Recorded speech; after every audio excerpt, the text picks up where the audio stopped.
আসসালামু আলাইকুম লিসেনার, কেমন আছেন সবাই? আশা করি ভালো আছেন।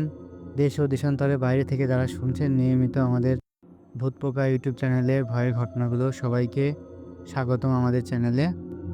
আপনারা জানেন যে ইতিমধ্যে আমাদের চ্যানেলে 10টি সাবস্ক্রাইবার সম্পূর্ণ হয়েছে। তো আমরা এই উপলক্ষে একটি স্পেশাল এপিসোড আয়োজন করেছি। এই স্পেশাল এপিসোডের প্রথম অংশ গত শুক্রবারে আপলোড করা হয়েছিল। তো আমরা এখন দ্বিতীয় অংশ শুনব। ঘটনা শোনার আগে আমি আপনাদের একটি কথা বলতে চাই, যারা আমাদের চ্যানেলে এখনও যুক্ত হননি অবশ্যই আমাদের চ্যানেলটি সাবস্ক্রাইব করে আমাদের পরিবারের সাথে যুক্ত হয়ে যান। তো বেশি কথা না বলে চলেন ঘটনাটি শুনে আসি।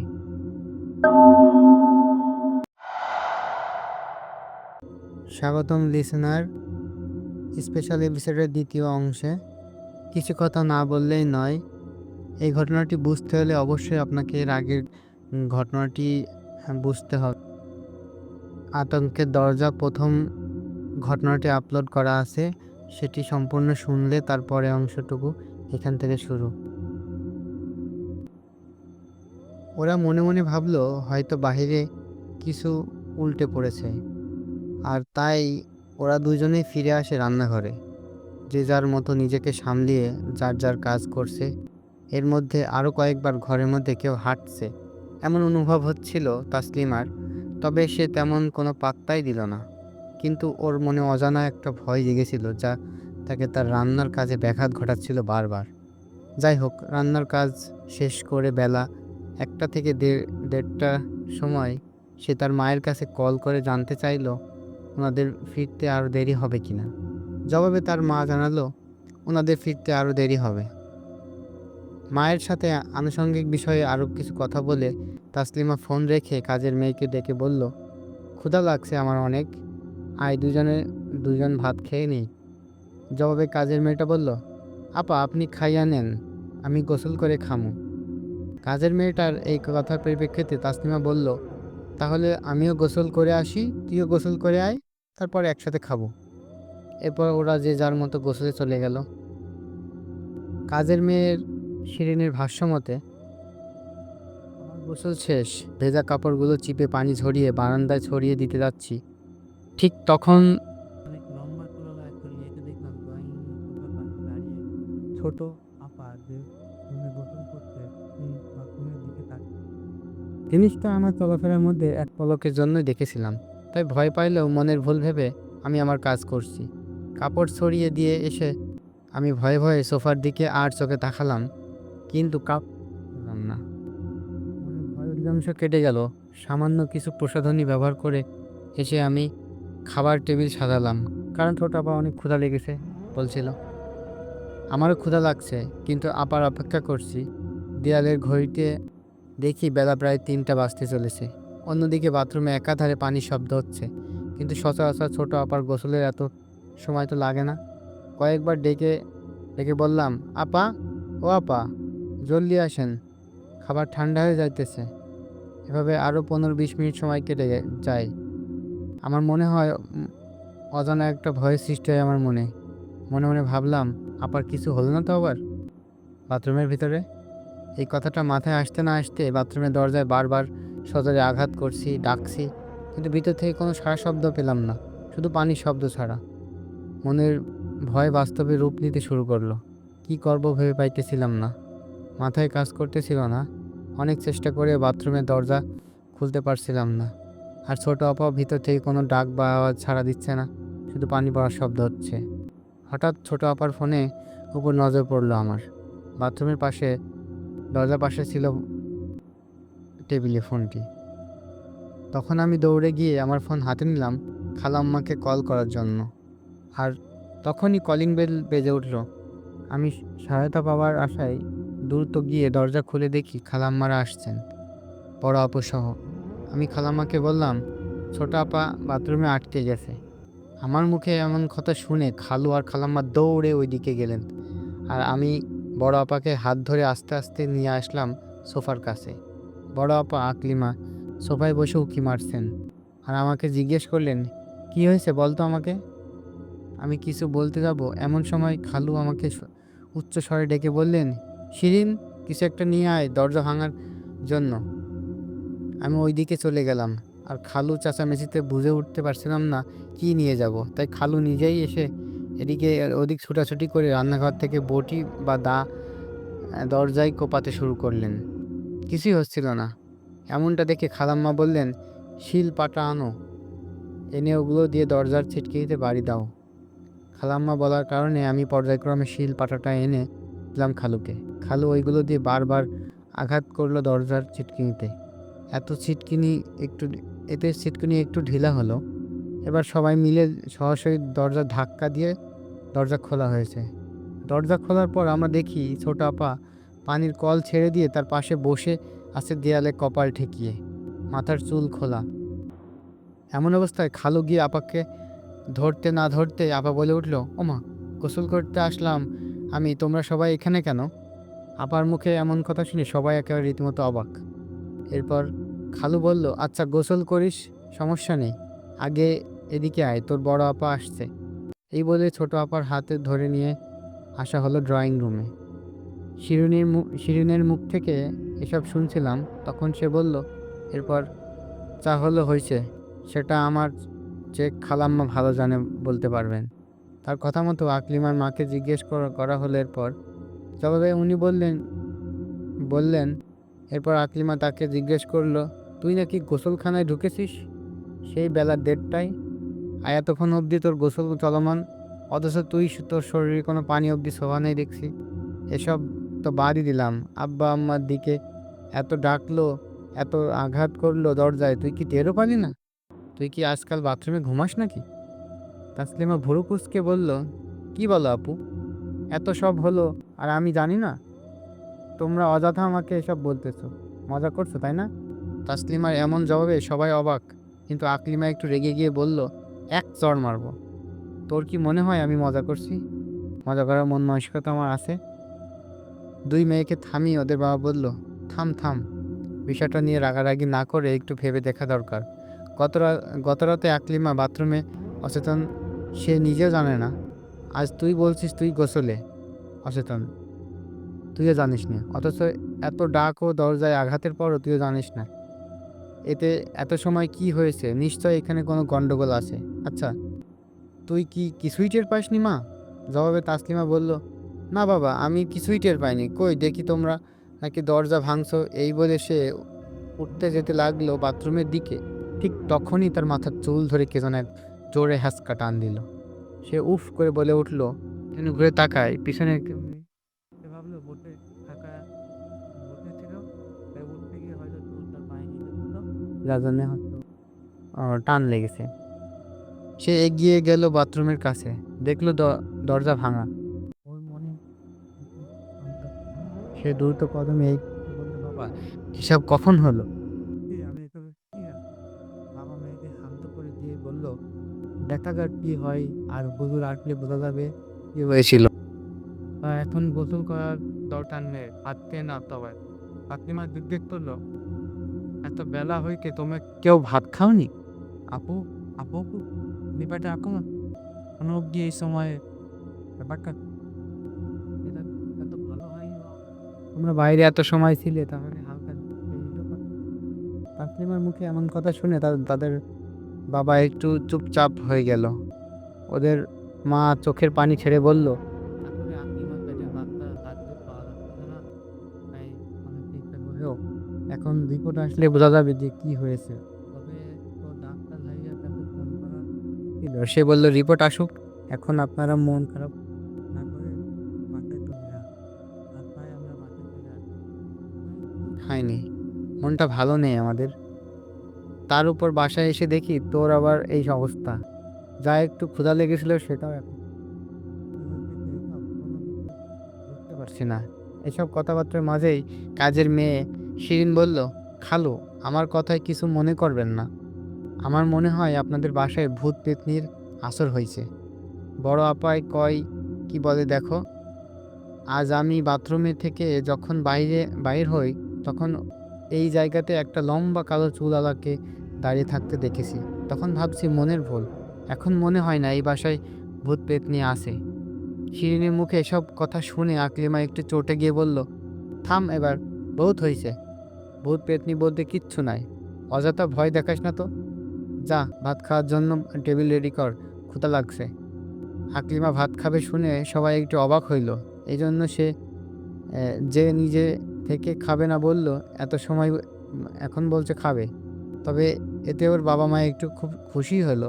মেয়েকে ভাত খাওয়ানোর জন্য জোর জবরদস্তি করা লাগছে না। খাবার টেবিলে সবাই বসলো খাইতে।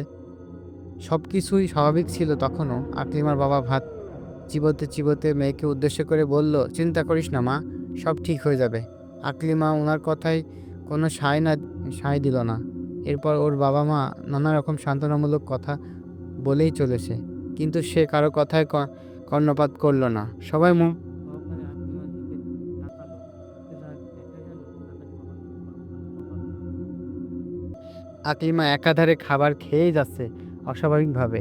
মনে হচ্ছে কয়েক মাসের সে অভুক্ত।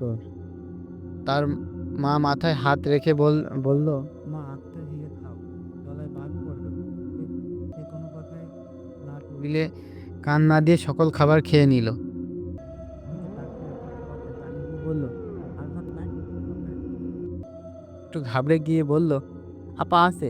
আকলিমা বলল, জলদি নিয়ে আয়। শিরিনকে আকলিমার বাবা ইশারায় বলল, সব খাবার নিয়ে আয়। শিরিন তাই করলো। এদিকে তাসলিমা আকলিমার এমন অবস্থা দেখে প্লেটে খাবার রেখে দৌড়ে গিয়ে ফোনটা হাতে নিয়ে ভিডিও করতে শুরু করলো, এই ভেবে যে সে তার বোনকে দেখাবে যখন স্বাভাবিক হবে। এদিকে আকলিমা টেবিলে সকল খাবারও পাতিলে থাকা সকল খাবার খেয়ে টেবিল ছেড়ে উঠে বিছানায় গিয়ে শুয়ে পড়ল। বিষয়টা অত্যধিক অস্বাভাবিক বুঝতে পেরেও কেউ কিছু বলল না। ওর মা শুধু বলল, আকলিমা শোয়ার আগে হাত ধুয়ে নে। আকলিমা চোখ বড় বড় করে তার মায়ের দিকে তাকিয়ে ডান হাতের আঙুলগুলো চুষতে কাত হয়ে শুয়ে গেল। শিরিন বলল, খালু, বড় আপার উপরে হয়তো আলগা জিনিসের আসর করেছে, জলদি কোনো কবিরাজ বা হুজুরকে ডেকে আনেন। কথাটা বলা মাত্রই আকলিমা এক লাফে শোয়া থেকে উঠে এসে আকলিমার গালে সজোরে একটা চড় বসিয়ে দিল। সবাই তো অবাক, কি হচ্ছে এসব?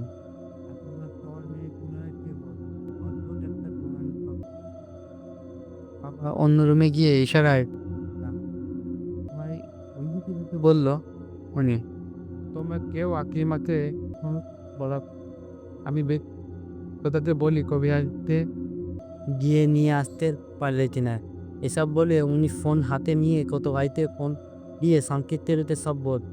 কত ভাই বন্ধ, আত্মা ভাই, আমি এখনই যাচ্ছি কবিরাজকে বার্তায় যদি ওনাকে পাই তাহলে যেভাবেই পারি নিয়ে আই। এই বলে দেব ভাইয়ের কথা তেটা আকলিমার মা বোন তার বেডরুমে দরজায় দাঁড়িয়ে আসে, ভিতরে যাবার সাহস পাচ্ছে না। কিচেন থেকে আকলিমার বাবা এতে ডেকে বলল, এদিকা দুইজনের ড্রয়িং রুমে এগিয়ে গেল। বলল, কত বলেছে কত দাঁত আনতে। তা আকলিমা কি করতো? তবে তার মা বলল, মনে হয় নিয়ে গেছে। পাকাটা পিনে আকাশটা আকলিমার বাবা কাল বেডরুমে প্রবেশ পায়। বেগের তার পাশে মৃদুল স্তব্ধে হেঁটে মেয়েটি পর্যবেক্ষণ করে দিব্যা আকলিমার বিয়ে দিয়েছে। আর আর তাই নিয়ে এসে এখন ঘুমাইতে মনে হয়। এরপর সবাই একত্রে ড্রয়িং রুমে বসে নানান কথা বলছে আর অপেক্ষা করছে কবিরাজকে নিয়ে ছোট্ট আকলিমার চাচা কখন আসবে। মাঝে মাঝে আকলিমার বাবা ছোট্টকে কল দিচ্ছিল, কিন্তু সেও ফোন রিসিভ করছে না। সময় যেন কাটছেই না। কিন্তু ঘড়িতে তখনও প্রায় আসরে আকলিমার মা জিজ্ঞেস করলো, কখন যাবে বিকেল রিপোর্ট আনতে? জবাবে উনি বললেন, যাওয়ার কথা মাগরিবের আগে আগে দেখি ছোট আসুক, তারপর আমি ওইদিকে যাব। সবাই একটু পর পর ঘড়ি কাটা দেখছে, সময় যেন অতিবাহিত হচ্ছে। বাসার পরিবেশ নির্জীব ও নিস্তব্ধ হয়ে আছে। প্রায় মাগরিবের রক্ত শেষ হয়ে গেছে। এমন সময় আকলিমার চাচা এসে উপস্থিত হয়। সবার সবার মনে একটু স্বস্তির সঞ্চার হলেও মুহূর্তে সেটা বিলীন হয়ে যায় যখন জানতে পারেন কবিরাজকে পাওয়া যায়নি। উনি আজ আসতে পারবেন না। আগামীকাল ওনার দেওয়া সময় তবে উনি আসবেন। আকলিমার বাবা বললেন, এখন উপায়? জবাবে তার ছোট ভাই বলল ভাইয়া চিন্তা করবেন না, আমি আপাতত এলাকার মসজিদে ইমাম সাহেবের সাথে কথা বলে আসছি। এখন আসার সময়। উনি মাগরিবের নামাজ পড়িয়ে চলে আসবেন। ততক্ষণে আমরা একটু অপেক্ষা করি। এরপর দুই ভাই বসে বসে ইমাম সাহেব অপেক্ষা করতে থাকেন। শিরিন চা এনে দিল সবাইকে। আকলিমাকে নিয়ে সবাই নানান জল্পনা কল্পনা ও আলোচনা। মাঝে মাঝে ওনারা আকলিমার দিকেও খেয়াল করছেন সে কি করে, কিন্তু সে বরাবরই ঘুমাচ্ছে, সেই তখন থেকে একই ভঙ্গিতে। মাগরিবের আজানের প্রায় আধা ঘন্টা পর মসজিদের ইমাম সাহেব আসেন আকলিমার বাসায়। আকলিমার বাবা ও চাচা সব বিষয়ে ধীর স্থির সহিত ইমাম সাহেবকে বললেন। সব কিছু শুনে ইমাম সাহেব কিছুক্ষণ চুপ করে বসে রইলেন। তারপর আকলিমার চাচাকে বললেন, ভাই, এক গ্লাস পানি আনেন, আর একটা চায়ের কাপে আধা কাপ সরিষার তেল। আকলিমার চাচা আর ভাবির কাছে গিয়ে বলল, ভাবি, আকলিমার জন্য হয়তো পানি আর তেল পড়া দিবেন ইমাম সাহেব, তাই এক গ্লাস পানি ও একটা চায়ের কাপে আধা কাপ সরিষার তেল দেন আমার কাছে। আকলিমার মা তাই দিল। উনি সেগুলো নিয়ে আসেন ইমামের সামনে। তিনি ইশারায় বললেন উনার সামনে রাখতে। আকলিমার চাচা সামনে থাকা টি টেবিলে রাখলেন গ্লাস ও কাপ। ইমাম সাহেব বেশ খানিকটা সময় নিয়ে কিছু দোয়া দুরূদ সম্ভবত পড়ে পানির গ্লাস ও কাপে ফু দিলেন। তারপর আকলিমার চাচাকে বললেন, এগুলো মেয়ের কাছে নিয়ে দেন, আর বলবেন প্রতিদিন সকাল সন্ধ্যা মেয়েকে এই পানি পান করাতে। এক কাপ পরিমাণ পানি এর সাথে 2 চা চামচ পড়া পানি মিশিয়ে, আর তেলটা একটু একটু করে মাখাবে মেয়ের নাকে, কানে, গলায় ও মাথার তালুতে। আর এখন আমি থাকতে থাকতে সেটা বিসমিল্লাহ বলে শুরু করতে বলেন। আকলিমার চাচা কাপ ও গ্লাস এনে আকলিমার মায়ের হাতে দিয়ে সেসব করতে বললেন যা ইমাম সাহেব করতে বলেছেন। আকলিমার মা গ্লাস থেকে কথা মোতাবেক একটু পানি আর একটা চায়ের কাপে পানির সাথে মিশিয়ে তেলের কাপ সহ হাতে নিয়ে আকলিমার রুমে গেলেন। সেখানে বসে আছে তাসলিমা ও শিরিন। তাসলিমাকে বললেন আস্তে আস্তে করে আকলিমার মাথায় হাত বুলিয়ে তেল পড়াটা লাগিয়ে দিতে, চুলে, কানে, নাকে। সজাগ হলে পানিও পান করিয়ে দিবেন উনি নিজে। তাসলিমা তাই করতে যাবে, ঠিক তখন আকলিমা লাল লাল চোখ বানিয়ে ওর দিকে তাকিয়ে আর এক লাফে শোয়া থেকে উঠে বসে পড়ে। চোখের পলকে তাসলিমার চুল টেনে ধরে সজোরে কয়েকটি চড় বসিয়ে দেয় তাসলিমার গালে, ঘাড়ে। তাসলিমা চিৎকার দিয়ে ওঠে। ওদের মা আর শিরিন মিলে আকলিমাকে থামানোর চেষ্টা করে, কিন্তু আকলিমার শারীরিক জোরের সাথে পেরে উঠতে পারল না। এদিকে আকলিমার বাবা ও চাচা তাসলিমার চিৎকার শুনে ওইদিকে ছুটে গেলেন। ওনারা দুজনেই মিলে বহু কষ্টে আকলিমার হাতের মুঠো থেকে তাসলিমার চুল ছাড়িয়ে নেন। ড্রয়িং রুম থেকে ইমাম সাহেব বিষয়টা একটু আঁচ করতে পেরে উচ্চ কণ্ঠে বলল, মেয়ের মাথা ও শরীরে পানি পড়াটা ছিটিয়ে দেন। আকলিমার চাচা তাড়াহুড়ো করে পড়া পানিটা আকলিমার উপর ছিটাতে যাবে, তখন সে পুরো কাপটা টান দিয়ে হাত থেকে নিয়ে এক চুমুকে পান করে ফেলে নিজে থেকেই, আর খাট থেকে নেমে আসে দরজার কাছে। হুজুরের দিকে তাকিয়ে উচ্চস্বরে বলল, তুই কেন এসেছিস এখানে? তুই কি মনে করিস তোর এই পানি পড়া আর তেল পড়া আমাকে থামিয়ে দিবে? কখনোই না। আমি এই মেয়ের সাথে থাকবো, তার সন্তান আমার চাই। আকলিমার মুখ থেকে এমন কথা শুনে সবাই একেবারে অবাক। হুজুর উচ্চ স্বরে আয়তাল কুরসি পড়তে শুরু করেন। এতে আকলিমা তার মাথা দেয়ালে জোরে জোরে আঘাত করে আর বলে, দোয়া পড়বি তো আমি মাথা ফাটিয়ে পাগল করে মেরে ফেলবো একে। ইমাম সাহেব বুঝতে পারলেন হয়তো বিষয়টা ওনার নাগালের বাইরে, তাই উনি দোয়া পড়া বন্ধ করে দিলেন। আকলিমাও অজ্ঞানের মতো হয়ে লুটিয়ে পড়তে লাগলো মাটিতে, কিন্তু ওর চাচা তাকে সামলে ধরে। আকলিমাকে পুনরায় বিছানায় শুইয়ে দেওয়া হলে ইমাম সাহেব আকলিমার বাবাকে ডেকে বলেন, ভাইজান, আমার মনে হয় না আমি আপনার মেয়ের সমস্যার সমাধান করতে পারবো। আপনারা যে হুজুরের কাছে গিয়েছিলেন ওনার সাথে আবার যোগাযোগ করুন, দেখেন উনি কি বলে বা কবে আসে। আমি তাহলে এখন আসি। এই বলে ইমাম সাহেব চলে যাওয়ার জন্য বাসা থেকে বের হতে লাগলেন। আকলিমার চাচা ওনাকে মুঠো করে কিছু হাদিয়া দিলেন। উনি সেটা প্যাকেটে নিয়ে চলে গেলেন। ইমাম সাহেব চলে গেছে, এদিকে আকলিমাও শান্ত হয়ে গেছে। সবার মনে একটা অদ্ভুত ভয়ের সঞ্চার হলো। কাজের মেয়ে শিরিন বলেছে, দেখছেন খালাম্মা, আমি বললাম না আপনাদের বাসায় ভূতের আসর আছে। আকলিমার মা একটু গভীর কণ্ঠে বললেন, চুপ কর। এদিকে তাসলিমার গাল ও চুলের গোড়া টানের কারণে ব্যথা কাতরাচ্ছে। আকলিমার বাবা চাচা নির্বাক। এমন সময় হঠাৎ আকলিমার মায়ের ফোনে রিং বেজে ওঠে। ফোন হাতে নিয়ে উনি ভ্যাবাচ্যাকা খেলেন, এজন্য যে কলটা ছিল বিল্লাল মিয়ার। কারণ এসব বিষয় তো গুরুতর রূপ নিয়েছে, সেটা ওনাকে জানানোই হয়নি। এখন এই সময়ে কল দিয়েছেন উনি, হঠাৎ ওনাকে কিভাবে বলবে এসব এতটাই ছিল আকলিমার মায়ের মনের ভয়, যদি জামাতা রাগ করে, ভুল বোঝে। এসব ভাবতে ভাবতে ওনার ফোন রিসিভ করতে দেরি হয় বলে প্রথম কল কেটে গেল। আবারও কল করলেন বিল্লাল মিয়া। এবার রিসিভ করলেন আকলিমার বাবা। শ্বশুরের কণ্ঠ শুনে বিল্লাল মিয়া সালাম সহিত বিনম্র শ্রদ্ধা কুশল বিনিময় করেন। তারপর আকলিমা সম্পর্কে জানতে চান। আমতা আমতা করে আকলিমার বাবা জামাতাকে সংক্ষিপ্ত রূপে কিছু কিছু বিষয় জানান। শ্বশুরের কাছ থেকে এমন কথা শুনে সে শীঘ্রই দেশে আসবে বলে জানায়। সেই সাথে জিজ্ঞেস করেন এখন আকলিমার কী অবস্থা। জবাবে আকলিমার বাবা তাই বললেন যা বলার দরকার, অর্থাৎ আকলিমা শারীরিকভাবে না হলে মানসিকভাবে অসুস্থ অনেক। স্ত্রী এমন দশা শুনে উনি মন খারাপ করে ফোন রেখে দিলেন। এদিকে আকলিমার মা একটু রেগে গেলেন আকলিমার বাবার উপর, সব কথা সত্যি কথা বলে দেওয়ার কারণে।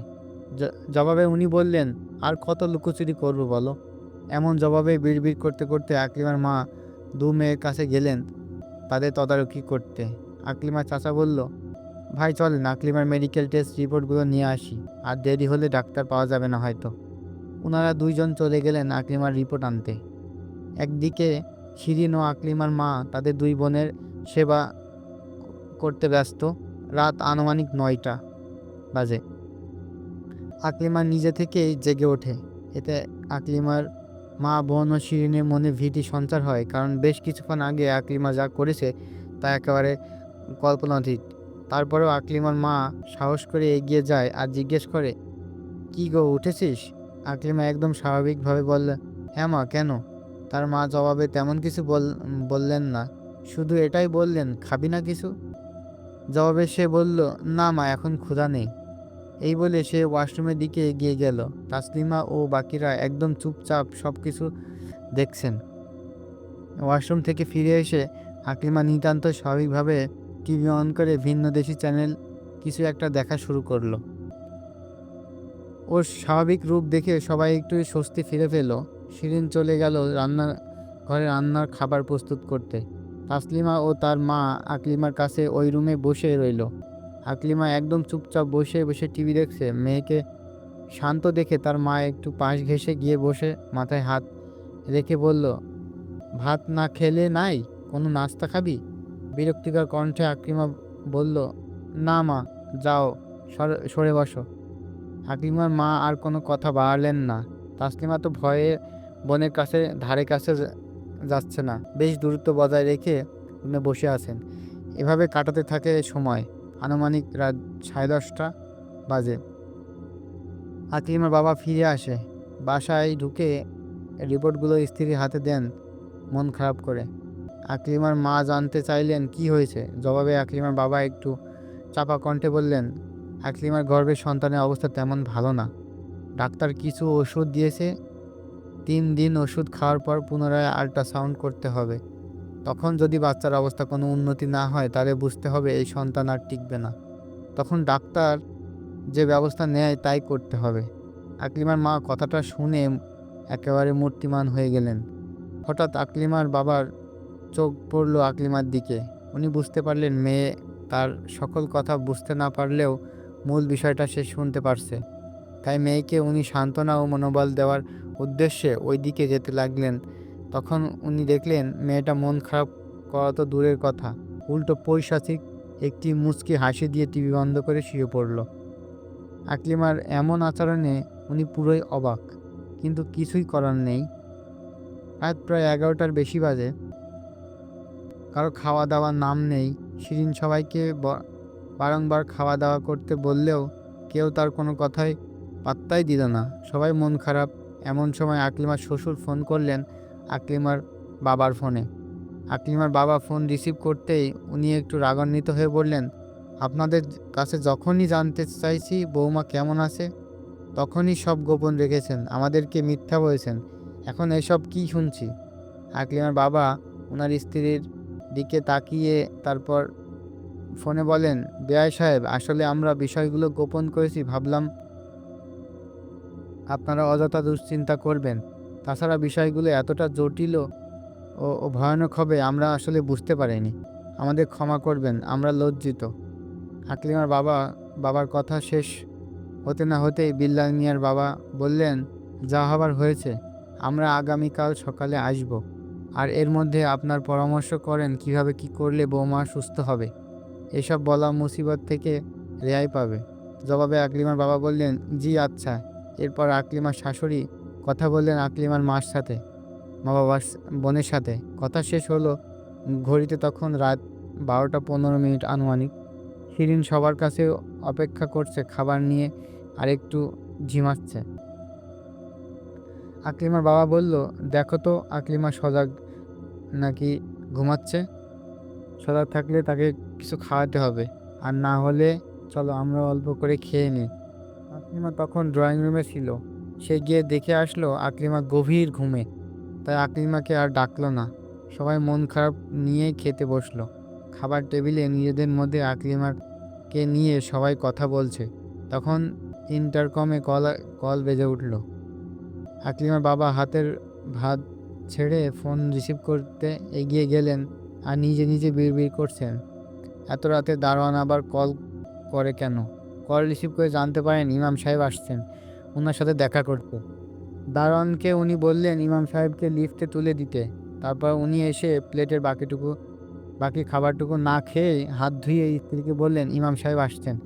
আকলিমার মা সহ বাকিরা একটু অবাক হয়ে একসাথে উঠে বললেন, এত রাতে কি হলো আবার?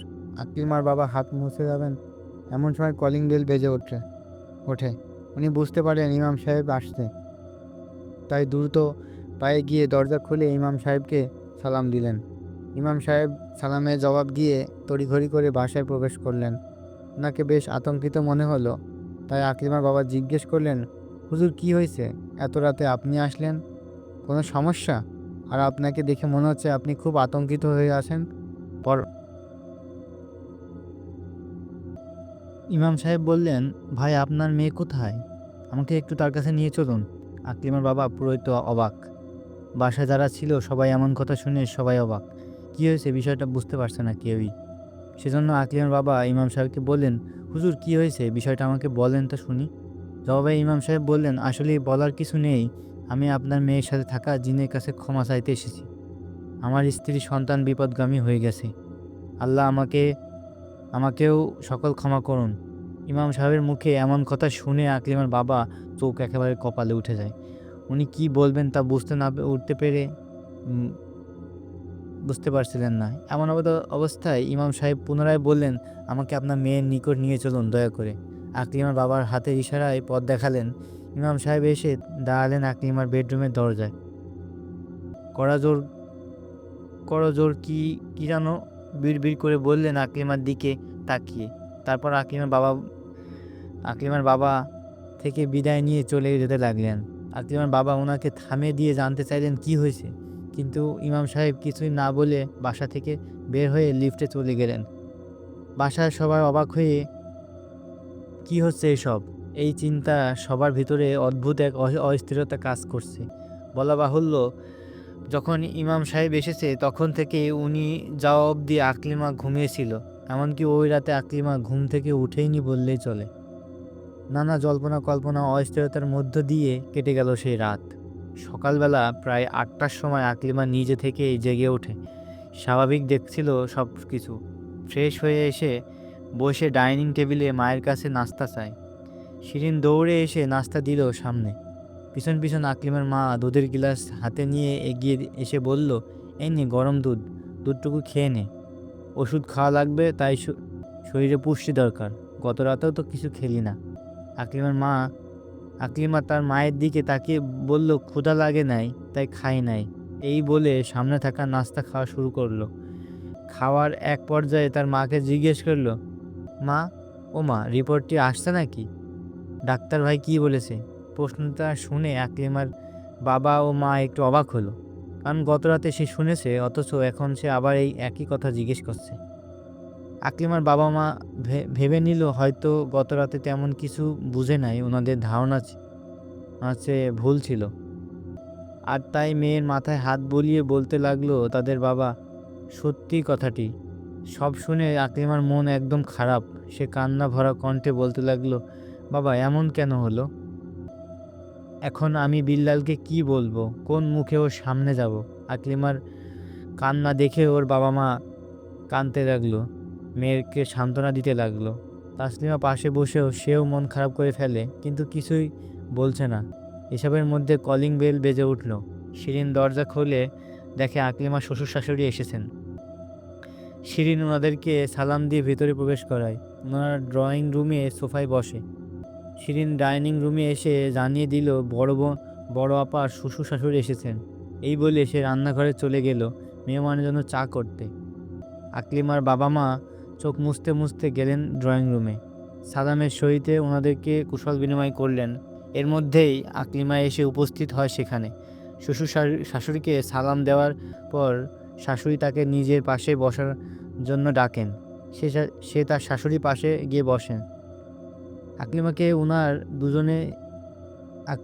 উনার দুজনেই নিজের মেয়ের মতো করে নানা রকম বিষয়ে বুঝায় এবং সান্ত্বনা দেয়।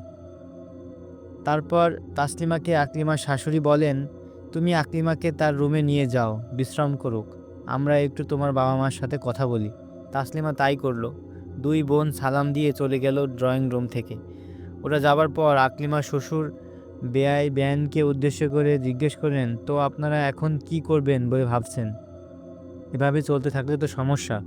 কোথাও কি কোনো হুজুর বা কবিরাজের সন্ধান পেয়েছেন? আমরাও খোঁজ লাগিয়েছি, দেখি কারো সন্ধান পাই কিনা। জবাবে আকলিমার বাবা বললেন, আমার ছোট ভাই একজন কবিরাজের সন্ধান পেয়েছে। আজ রাতে উনি আসবে বলে জানিয়েছেন, কিন্তু এরপর ওনার সাথে আর কোনো যোগাযোগ করা সম্ভব হয়নি। তাও আমার ভাই আজ সন্ধ্যার আগে ওনার সাথে যোগাযোগ করে কনফার্ম হবে উনি আজ আসবে কি আসবে না। আকলিমার বাবার কাছ থেকে কথাগুলো শুনে বিল্লাল মিয়ার বাবা একটু স্বস্তি ফিরে পায়। মনে মনে এই ভাবনায় হয়তো বৌমা এবার চিকিৎসায় ভালো হয়ে যাবে। এরপর ওনাদের মধ্যে আকলিমার বিল্লালের বিষয়ে সহ আরও অনেক বিষয়ে আলাপ আলোচনা হয়। এর মধ্যে আকলিমার বাবা তার ছোট ভাইকে ফোন করে জিজ্ঞেস করেন কবিরাজ ওখানে কখন যাবে। উনি আকলিমার চাচা জানায় দুপুরের পর, অর্থাৎ মধ্যাহ্নভোজের সময় উনি কবিরাজের বাসায় যাবেন। হয়তো ওই সময় উনি বাসায় থাকবেন।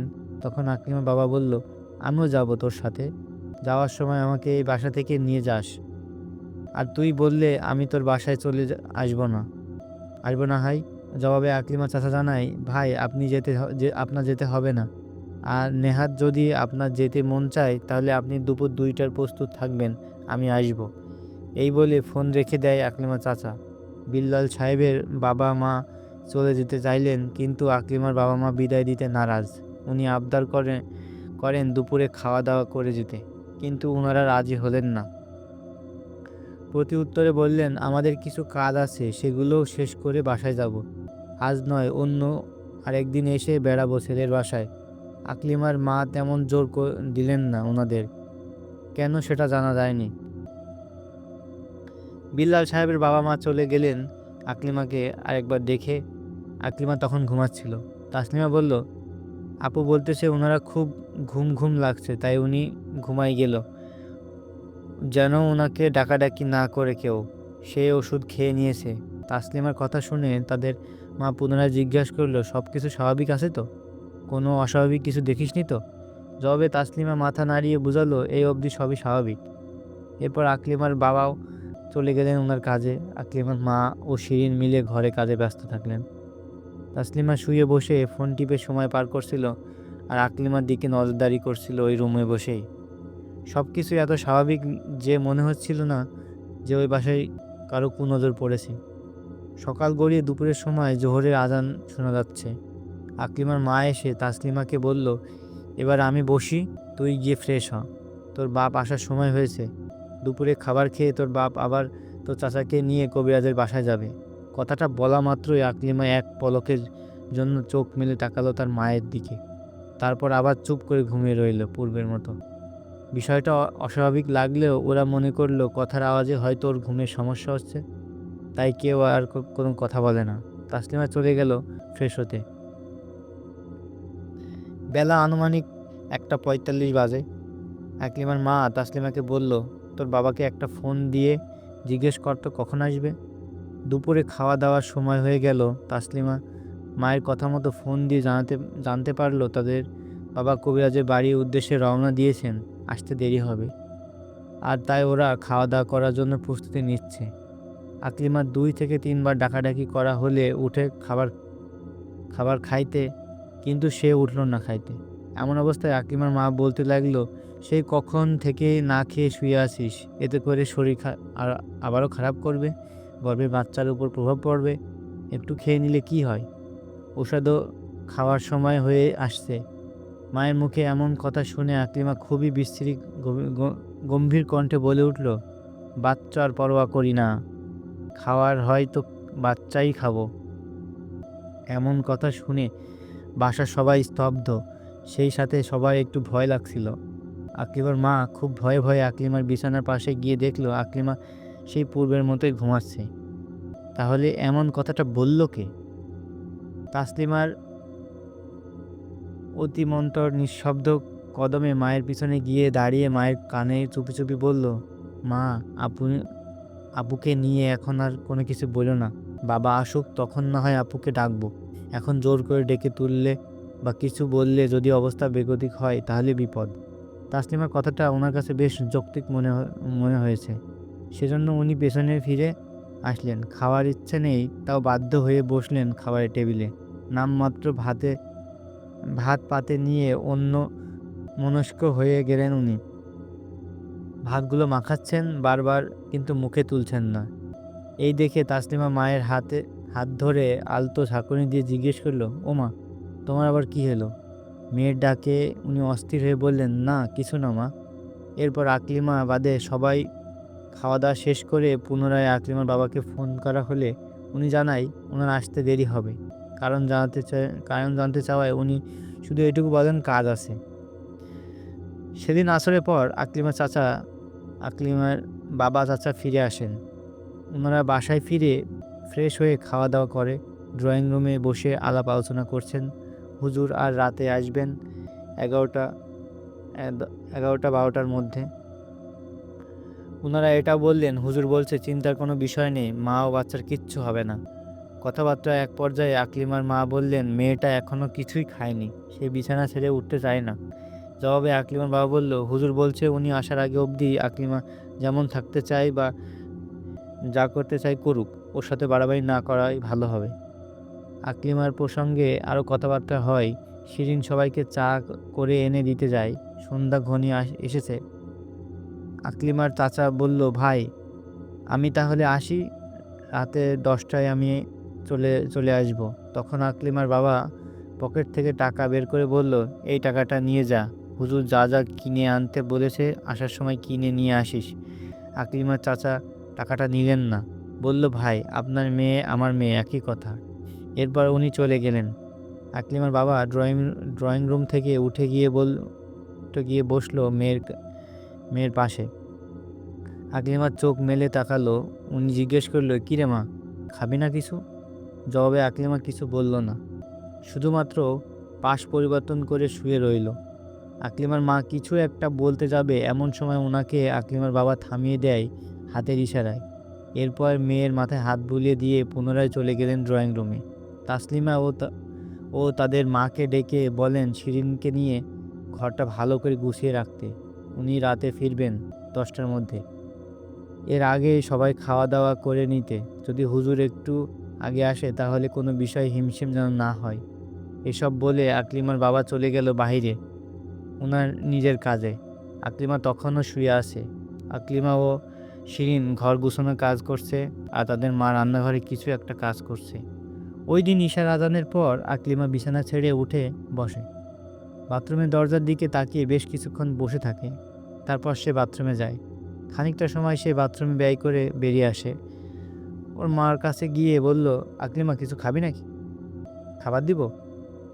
জবাবে সে একটু বিরক্তিকর স্বরে বলল, এত খাওয়া খাওয়া করো কেন? হ্যাঁ, খাবো না, কিছু ভালো লাগছে না।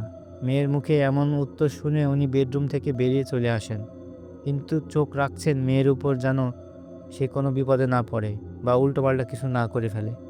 রাত আনুমানিক 9টা। তাসলিমা খেয়াল করলো তার বোন বারবার ওয়াশরুমে যায়, আবার বেরিয়ে আসে, এসে ড্রয়িং টেবিলের সামনে বসে নিজের চুল দেখে, নাক দিয়ে চুল ছোকে। এভাবে কয়েকবার আকলিমাকে করতে দেখে সে তার মায়ের কাছে গিয়ে বলল, মা মা আপু বারবার বাথরুমে যাওয়া আসা করছে আর আয়নার সামনে বসে নিজের চুল ঝুঁকছে। তাসলিমার মুখ থেকে এই কথা শুনে উনি বেশ অবাক হয়ে রান্নাঘর থেকে এগিয়ে আসেন আকলিমার বেডরুমের কাছে। দরজার কাছে দাঁড়িয়ে উনি আকলিমার দিকে তাকিয়ে বোঝাতে চাইলেন আসলে আকলিমা কি করছে। ওনার পিছনে দাঁড়িয়ে আছে তাসলিমা, আকলিমার দিকে কোনো খেয়াল নেই। ওনারা দাঁড়ানোর পরে আকলিমা আরও 2বার ওয়াশরুমে আসার যা করলেন। এমনটা দেখে ওর মা রুমের ভিতরে প্রবেশ করে। রুমের ফ্লোরে পা ফেলতেই মনে হলো ফ্লোরটা ভিজা, আর তাই উনি সবগুলো লাইট রুমে জ্বালিয়ে দিয়ে ভালো করে লক্ষ্য করলেন ওয়াশরুম থেকে ড্রেসিং টেবিল পর্যন্ত জায়গায় পানির ফোঁটা। কেমন যেন একটা দুর্গন্ধ বিরাজ করছে রুমের ভিতরে। উনি ওয়াশরুমে তাকালেন, দেখতে পেলেন হাই কমর থেকে এক ফোঁটা, এই ফোঁটার শুরু। দ্রুত কদমে আকলিমার কাছে ভিড়তে ওনার দম বন্ধ হয়ে যাওয়ার মতো অবস্থা, কারণ আকলিমা তার চুলের আগা বারবার ওই কমরে জমে থাকা পানিতে চুবিয়ে আনছিল আর সেটাই শুকাচ্ছিল, বারবার ড্রেসিং টেবিলের সামনে কখনো দাঁড়িয়ে বা কখনো বসে। আকলিমার মা মেয়ের কনুই ধরে ঝাঁকুনি দিয়ে জিজ্ঞেস করলো, কিরে মা, এসব কি করছিস তুই? এসব করছিস? C C. আকলিমা অট্ট হাসি দিয়ে বলল, কি হলো মা, তুমি জানো না আমি চুলকে কত ভালোবাসি? এই চুল আমাকে অনেক পছন্দের, দেখো চুলটার ঘ্রাণ কতটা মন মাতানো। এই বলে সে চুলের আগাগুলো ওর মায়ের দিকে এগিয়ে দিয়ে ওর মা বমি করে দেয়। সে তৎক্ষণাৎ ওই বমিতেই চুল ঘষতে থাকে। এমন বিচ্ছিরি অবস্থা দেখে তাসলিমা শিরিন আকলিমাকে থামাতে চাইলে সে তাদের দুজনকে সজোরে ঝাড়া দিল। এতে শিরিন গিয়ে পড়ল খাটের পাশে, আর তাসলিমার নাকে আকলিমার হাত লেগে তাসলিমার নাক গড়িয়ে রক্ত ঝরা শুরু করলো। আকলিমার মা হাউ মাউ করে মেয়েকে ধরতে গেলেই সে অদ্ভুত গম্ভীর স্বরে বলল, তোমরা এত বাড়াবাড়ি করছো কেন? যাও এখান থেকে। এই বলে সে দেয়ালে কপাল চাপড়াতে শুরু করতে দেয়। অবস্থা খুব একটা ভালো না, আর তাই ওরা ওই রুম থেকে বেরিয়ে আসে। কি করবেন কেউ কিছু ভেবে পাচ্ছে না। তাসলিমা তার বাবাকে ফোন দিয়ে যা যা ঘটলে সব কিছু বলল। তাদের বাবা কি বলবে কি করবে ভেবে পাচ্ছিল না, আর তাই হয়তো মেয়েকে শুধু এইটুকু বললেন, তুই ফোন রাখ, ওর দিকে খেয়াল রাখ, আমি আসতেছি। এই বলে ওদের বাবা ফোন রেখে দেয়। তারপর আকলিমা চাচাকে ওর বাবা ফোন দেয়, বলে সব। উত্তরে জানান যে, ভাই আপনি বাসায় যান, আমি হুজুরের বাসায় এখন যাচ্ছি, ওনাকে আগে নিয়ে আসা যায় কিনা দেখি। এই বলে আকলিমার চাচাও ফোন রেখে দেয়। এদিকে বাসায় আকলিমার মা মেয়ের দিকে তাকিয়ে কান্না করছে আর বলছে, কি হচ্ছে এসব? ও মা, তুই এমন করছিস কেন? আকলিমার এদিকে কোনো ভ্রুক্ষেপ নেই, সে তার মতো পাগলামি করে যাচ্ছে বাসার মধ্যে। আনুমানিক রাত 10টায় আকলিমার বাবা এসে উপস্থিত হয় বাসায়। ফ্ল্যাটের দরজা খোলা মাত্র বাসায় প্রবেশ করে। উনি আগে উকি মারলেন আকলিমার বেডরুমে। তখন অবশ্য আকলিমার নিজের বেডরুমের উপর বসে আয়নার দিকে তাকিয়ে কি যেন একটা বিড়বিড় করছিল। ওর বাবা কাছে গিয়ে বসে। পুরো রুমে দুর্গন্ধ বিরাজ করছে। উনি আকলিমাকে বললেন, কি রে মা, তোর কি হয়েছে, এসব করছিস? কথাটা বলা মাত্র আকলিমার চোখ বড় বড় করে চোখ করে তার বাবার দিকে তাকিয়ে রইল। আকলিমার বাবা বুঝতে পারলেন মেয়েকে এখন কিছু করলে বা বললে আবার কোনো কাণ্ড ঘটিয়ে দেয় কিনা, তাই আর কিছু বললেন না ফিরে চলে আসেন ড্রয়িং রুমে। এরপর আকলিমার মাকে বললেন, ছোট গেছে ওইখানে, শীঘ্রই আসবে। তোমরা যা যা বলছি তা করে রেখেছ তো? আকলিমার মা মাথা ঝুলিয়ে বলল, হ্যাঁ। আকলিমার বাবা ফ্রেশ হয়ে এসে সোফায় বসে ছোট ভাইকে ফোন দিয়ে জানতে পারেন উনি আসতেছে হুজুরকে সঙ্গে নিয়ে, হয়তো 15 থেকে 20 মিনিট সময় লাগবে। কথাটা শুনে ওনারা একটু স্বস্তি অনুভব করলেন। তারপর সবাই অপেক্ষার প্রহর গুনছেন, কখন আসবেন করে। সময় মতো আকলিমা চাচা হুজুরকে সঙ্গে নিয়ে এসে উপস্থিত হয়। হুজুর বাসায় প্রবেশ করলে সবাই ওনাকে সালাম ও সাদরের সোফায় বসিয়ে প্রতিটি বিষয়ে ওনাকে পুনরায় বলেন সংক্ষিপ্ত রূপে। সব কিছু শুনে উনি বললেন, আমি হাজিরা দিয়ে দেখতে হবে মূল বিষয়টি কী। এর আগে আমি রোগীকে দেখতে চাই। আরেকটা কথা, আমি যা যা আনতে বলেছি সেসব আনছেন তো? আকলিমার বাবা জানায়, জি, সবই আনা হয়েছে। এরপর হুজুর বাসা থেকে দাঁড়িয়ে বললেন, কই রোগী দেখি, আমাকে দেখান। আকলিমা চাচা আকলিমা চাচা বাবা আকলিমার বাবা চাচা হুজুরকে আকলিমার রুমে কাছে নিয়ে আসেন।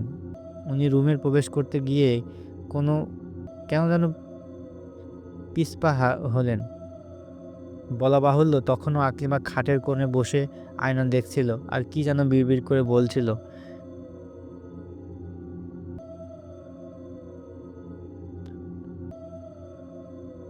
তার এসবে কোনো খেয়ালই নেই। হুজুর পুনরায় এসে সোফায় বসে। নিজের ব্যাগ থেকে কয়েকটা আরবি লেখাওয়ালা ছোট ছোট কাগজ বের করে করলেন। দোয়া কালির কলম হাতে জিজ্ঞেস করলেন। রোগীর পুরো নাম বললেন, মা বাবার নাম বললেন, আকলিমার বাবা চাচার নাম বলতে লাগলো। আর উনি কি যেন লিখতে লিখতে তাবিজ আকৃতির সেই কাগজগুলোর মধ্যে।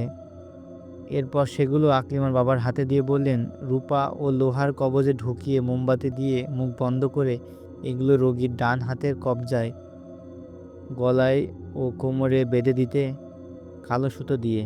আকলিমার বাবা সেগুলো নিয়ে ছোট ভাইকে দিয়ে বললেন, তোর ভাবিকে দিয়ে আয়। আকলিমার বাবা তাবিজগুলো হাতে করে নিয়ে গেল আকলিমার মায়ের কাছে রান্নাঘরে। সেগুলো দিয়ে আসার সময় নাস্তার ট্রে হাতে ফিরে এসে হুজুর সামনে রেখে হুজুরকে আপ্যায়ন করলেন। হুজুর চায়ের কাপে চুমুক দিয়ে বললেন, আমি যে জিনিসগুলো আনতে বলেছিলাম সেগুলো আনেন। উল্লেখ্য, হুজুর যা যা আনিয়েছেন তা হলো ভিন্ন রঙের 7টা মোমবাতি, গোলাপ পানি, আতর, ঘানিতে ভাঙা সরিষার তেল, আগরবাতি, সাদা সুতির কাপড় ইত্যাদি। যাই হোক, এসব কিছু এনে হুজুরের সামনে রাখা হলে উনি সুতি কাপড়ে আরবি সহ সাংকেতিক চিহ্ন মতো দেখতে চিহ্ন ব্যবহার করে কি যেন লিখলেন। তারপর নিজের ব্যাগ থেকে কিছু ছোট তাবিজ বের করে সেগুলোকে তুলা দিয়ে মুড়িয়ে নিলেন। তারপর সাদা সুতি কাপড়ে লেখা অংশটুকু কেটে চিকন ফিতার মতো বানিয়ে সেগুলো আবার তুলায় তৈরি কাঠির সাথে পেঁচিয়ে দিলেন। সবগুলোকে একত্রে রেখে কিছু একটা পরে ফু দিলেন। তারপর সরিষার তেল সহ আনুষঙ্গিক যা যা আনছেন সব কিছুতেই ফু দিয়ে নিলেন। স্টিকগুলো আকলিমার বাবাকে দিয়ে বললেন, এগুলো সকাল সন্ধ্যা জ্বালাবেন সরিষার তেলে চুবিয়ে। জ্বালানোর সময় স্টিকের আগুনের শিখা উত্তর দিকে রেখে চালাবেন। এই গোলাপ পানি তখনই সমস্ত ঘরে ছিটিয়ে দিবেন, বিশেষ করে রোগীর বিছানাপত্রে। রঙিন মোমবাতিগুলো দেখিয়ে বললেন, এগুলো বাড়ির চারপাশে জ্বালিয়ে দিবেন আজ রাত 2টায়। আর সরিষার তেলটুকু রোগীকে গোসল করিয়ে চুলে সহ সারা শরীরে মালিশ করে দিতে হবে। ইনশাল্লাহ 2-1 দিনের মধ্যে ভালো হয়ে যাবে। আকলিমার বাবা চাচা সম্মতি জানালেন। তারপর জিজ্ঞেস করলেন, হুজুর আপনার সকল কিছুর হাদিয়া দিয়ে যদি একটু বলতেন। জবাবে হুজুর বললেন, 21,121 টাকা মাত্র। আর হাজিরা দিয়ে আমি সাথে থাকা আলগা সরিয়ে দিব চিরদিনের জন্য। ইনশাল্লাহ সেখানে লাগবে মাত্র 501 টাকা। আকলিমা চাচা একটু ইতস্তর সহিত বললেন, হুজুর হাদিয়াটা কি একটু কমানো যায় না? জবাবে উনি জানালেন, আসলে আমি আরও বেশি নেই, কিন্তু আপনাদের যিনি পাঠাইছেন তিনি আমার খুব কাছের মানুষ। আর উনি আমাকে বলছিল স্বপ্নের মধ্যে সারিয়ে দিতে, তাই আমি কমিয়েই বলেছি। এরপরেও যেহেতু আবদার করছেন, আচ্ছা ঠিক আছে, সব মিলিয়ে আপনি 500 টাকা কম দেন। আকলিমা চাচা বলল, আচ্ছা হুজুর, আপনি একটু বিষয়গুলো ভালো করে দেখে দিয়েন। ভাতিজি গর্ভবতী, এটা তো আপনাকে বলেছি, আর তাই চিন্তাটা খুব বেশি হয়। হুজুর বললেন, ও নিয়ে আপনি আর ভাববেন না, আমি চালান দিয়ে সব কিছু ঠিক করে দেবো আগামীকালের মধ্যেই। আপনি আগামীকাল রাতে আমার সাথে একটু দেখা করবেন। এসব কথাবার্তার মধ্যে আকলিমার বাবা হুজুরের হাতে এনে দিলেন উনার মোট হাদিয়া সহ যাতায়াত ভাড়া। উনি সেটা পকেটে নিয়ে উঠে দাঁড়ালেন, এরপর বিদায় নিয়ে চলে গেলেন। রাত আনুমানিক ১টা বাজে। আকলিমার আকলিমা চেঁচিয়ে বলে উঠল, এসব কিছুই আমার উপর কাজ হবে না। আমি এসব ভয় পাই না। আমাকে তাড়ানোর চেষ্টা, তাই না? আমি যাব না। দেখি আমাকে কিভাবে তাড়াস তোরা। কথাটা বাবার সেই আড়াওয়াতে থাকা, আর সেজন্য ওর বাবা আকলিমার রুমের দিকে এগিয়ে গেল। উনি দেখতে পান আকলিমার খাটের উপর দাঁড়িয়ে দরজার দিকে তাকিয়ে এসব বলছে। উনি আস্তে আস্তে মেয়ের কাছে গিয়ে তার হাত ধরে টেনে তাকে বসানোর চেষ্টা করে, কিন্তু আকলিমা বসানো যাচ্ছিল না। আকলিমার চাচা বলল, ভাই, নাওয়া খাওয়া বাদ দিয়ে মেয়েটাকে যা শুরু করেছে এতে সে অসুস্থ হয়ে যাবে অনেক। এখন কি করা যায় বলেন তো? আকলিমার বাবা চোখে পানি টলটল করছে। চোখ মুছতে মুছতে উনি বললেন, কি আর করবো বলো, সকালে গোসল করাতে হবে যেভাবেই হোক, এরপর দেখি কি করা যায়। আকলিমা চাচা বলল, ভাই আমি আসি এখন, সকালে সকালে আমি আকলিমা চাচিকে সঙ্গে নিয়ে আসব। ও সহ থাকলে ভাবি সুবিধা হবে গোসল করাইতে। না হয় মনে হয় না একা একা করতে পারবে। তাসলিমাও তেমন কিছু করতে পারবে না, সে নিজেও ভয় পাচ্ছে। আকলিমার মা বলল, সে না হয় ঠিক আছে, সকালে গিয়ে লাইলাকে আকলিমার চাচি নিয়ে আসবে। এখন এত রাতে যাবার দরকার নেই, এখানেই থেকে যাও। কিন্তু আকলিমার চাচা রাজি হইল না। উনি চলে গেলেন সবার থেকে বিদায় নিয়ে। ওই রাতে ওনাদের আরও কঠিন হয়ে গেল অতিবাহিত করা, কারণ আকলিমা থেকে থেকে নানা রকম পাগলামি করছে, সেই সাথে কখনো আবল তাবল বকছে, কখনো আবার বিড়বিড় করছিল আয়নার দিকে তাকিয়ে।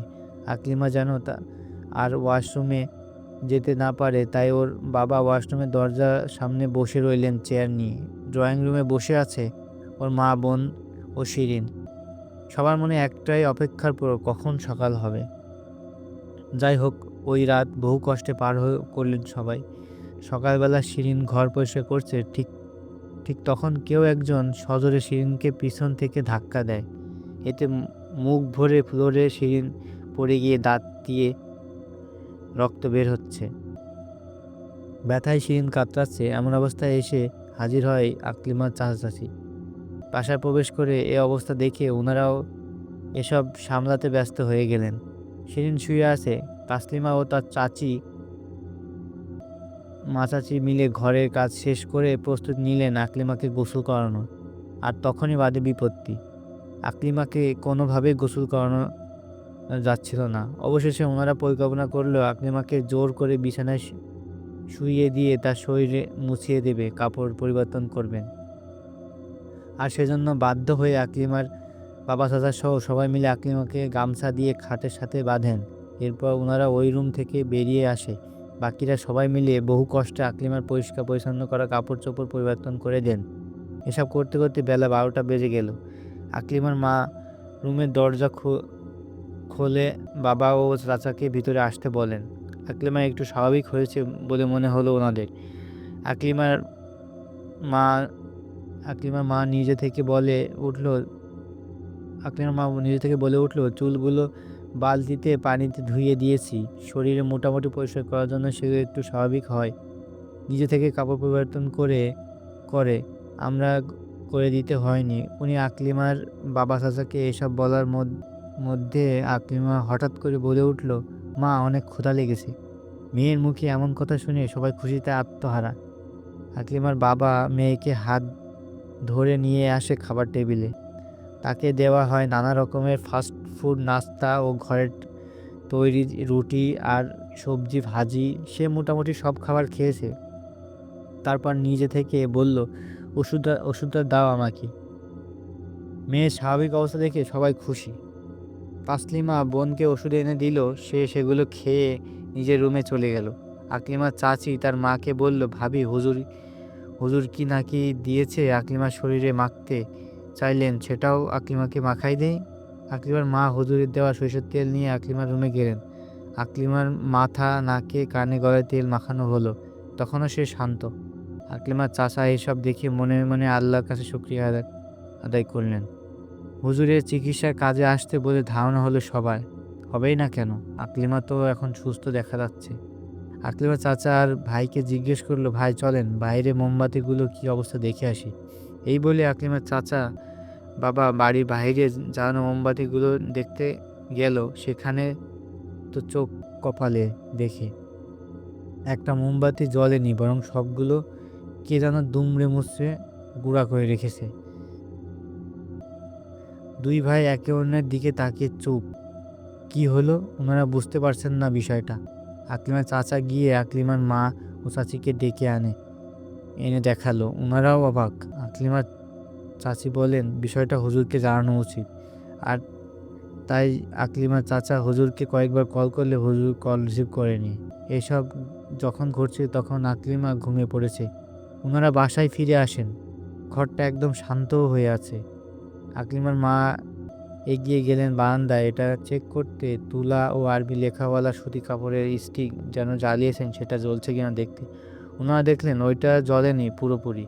তাই পুনরায় আগুন জ্বালানোর অনেক চেষ্টা করেও আগুন জ্বলছিল না স্টিকে। বিষয়টা ওনাদের হতস্তম্ভ করে তোলে। কিন্তু ওনারা মনে শান্তি পাচ্ছিলেন না আকলিমা স্বাভাবিক রয়েছে বলে। কিন্তু কিন্তু ওনারা তো জানেন না সময়ের সাথে সাথে বিপদ আরও বাড়তে চলেছে।